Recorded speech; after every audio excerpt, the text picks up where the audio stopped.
Brother MFC L2700DW printer কিভাবে toner reset এবং drum reset করা হয় সেটা দেখাচ্ছি।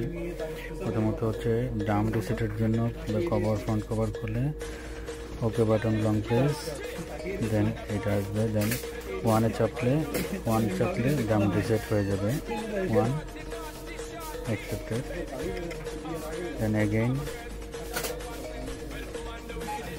okay button, then replace toner replaceর জন্য দেন *00 accepted toner replace।